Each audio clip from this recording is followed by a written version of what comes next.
We know that they're running out of water, they don't have electricity, and that there's truly a humanitarian crisis with 2 million people, and no one is allowed to go in and see this. They haven't allowed anyone since, I believe, Keith Ellison went, and that's been at least a half a dozen years ago. Peaceful protest to actually shoot live ammunition is an incredible overreaction that's costing human lives and potentially puts that region at risk for everyone. I really want to be able to go into Gaza, and the first answer they told me is it's too dangerous. Well, I was detained for 5 days by the FARC in Colombia previously. Wow, I'm not afraid. I woke up to machine gun fire and hand grenades.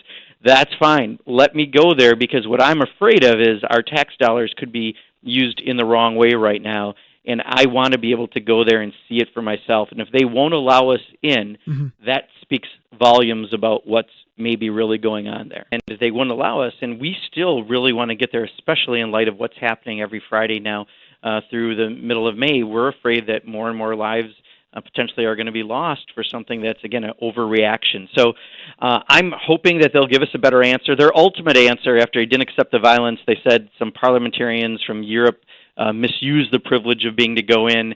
You know what? We put a lot of money there, and I support things like the Iron Dome. I think that if you can take out a rocket, solves not having rockets go back and forth, because there is that overreaction that so often happens.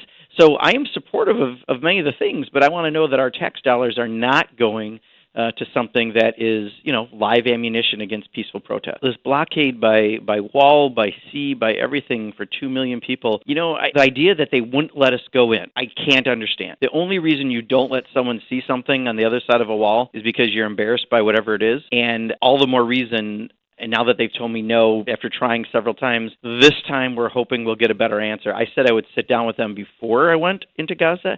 After I went into Gaza, I'm willing to listen to all viewpoints and what's going on, but I want to see it firsthand. That's how I learn best. And for many members of Congress, we put a lot of resources in that area. We want to be able to see what the situation is, and I hope that they'll be more reasonable and this time agree to let us in.